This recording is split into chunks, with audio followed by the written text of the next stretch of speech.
Magandang gabi mga kababayan. Ito po tayo ngayon. Magko-comment pala tayo mga kababayan itong noong nakarang buwan na nagrarally si Tatay Gong doon sa Dumaguete. So meron para palang nangyayari mga kaibigan. Ha? Sa panahon nagtatatalumpati si Tatay Digong, may umiingay pala, napakalakas na ingay. O ingay ba na yun ng bumbero? So, before tayo magpatuloy mga kaibigan, mga kababayan, hingin ko lang sa inyo, kung hindi pa ka nakasubscribe sa akin, subscribe. So, pakipindot mo lang yung subscribe button. Then, like and share ang aking video mga kababayan. Yun lang ihiling ko sa inyo mga kababayan. Wala nang iba pa. Yung iba, may regalo, anong mga bagay inilarago para lang mas lalo silang sumikat. Pero sa akin mga kabayan, ang hiniling ko lang sa iyo, like and share ang aking video, subscribe sa aking channel. Yun lang ang hiniling ko mga kabayan. So by the way mga kabayan, magko-comment tayo dito mga kabayan. Noong nagtatampati si Tatay Digong mga kabayan, so napakaingay ng bombero. Ito ay gagawa ng isang taong bastos. Walang utang na loob talaga itong mga tao to. Matapos tumaas ang sahod, si Tatay Digong ang nagpataas ng sahod ng lahat ng government official. EEP, Bombero, Armed Forces of the Philippines, Navy, Police, Bombero, lahat. Tumaas ang sahod times 2. Pero ngayon, nawala na si Tatay Digong sa kanyang poder bilang presidente. Ni man lang walang respeto. Mga kababayan, respeto lang mga kababayan, yon ating hihingin sa kanila. Mahal na mahal namin ang aming presidente noon mga kababayan, yan ang totoo. Kaya kung nagkataon nandyan kami, talagang kami ang aakyat sa bumbero at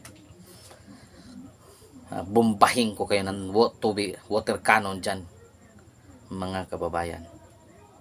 Walang hiya kayo. Magkatapos tinaasan ng sweldo ni Tatay Digong ang inyong sahod, pagkatapos yun din ang ibibigay ninyo. Susunod kayo sa utos ng taong walang kwenta? Susunod kayo?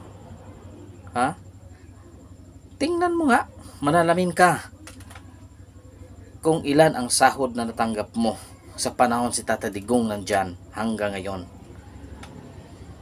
Pagkatapos nga ganyan ang gagawin mo kan Tatay Digong, pasalamat ka mga kababayan, mahal kayo ni Tatay Digong. Inuuna kayo ang pagtaas ng sahod. Hindi kaming manggagawa Pilipino na hanggang ngayon nagsasuffer pa rin sa minimum wage na napakaliit.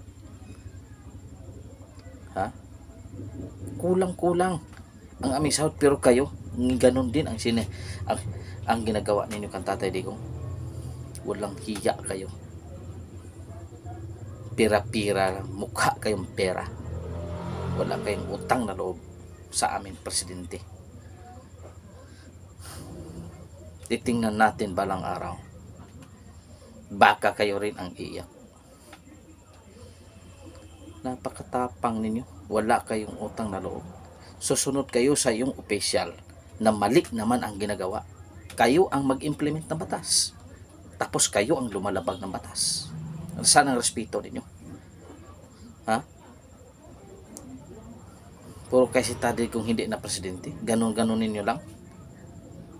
Matapos tumaas ang sahod ninyo, ganyan ang ginagawa ninyo. Anak ng pating, walang hiya kayo. Doon kayo kumampi sa taong hanggang ngayon puro pa rin promise. Pero si Tatay Digong, anong nangyari? Pag upo niya, tinaasan ang lahat ng sahod ng armed forces, law enforcement, tinaasan times 2. Happy kayo.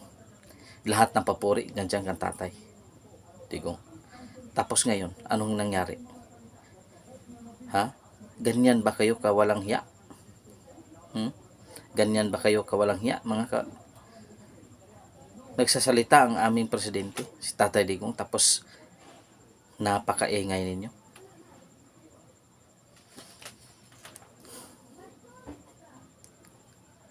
Okay lang yun. Maaabot tayo. Lahat ng mga line up ng mga Marcos hindi namin iboboto. Yan ang tandaan ninyo. Ha? Kahit ano pang unitim na ipagkatiwala nyo sa amin, ang Tatay Digong line up ang aming susundin. Tandaan nyo yan. Tandaan nyo yan mga kababayan. Yan ang susundin natin, ang line up ni Tatay Digong. Walisin natin ang basura sa Senado. Walisin natin yan. Ha? Itapo natin yan sa basurahan. Nandito lang mga kabayan. Maraming salamat sa inyong suporta. Hanggang dito lang. Nainis talaga ako mga kabayan. Nakarinig ako ng ganyang klaseng ingay. God is good all the time. Mag-ahon rin tayo. Bitching nyo kaninyong tanan mga kabayan.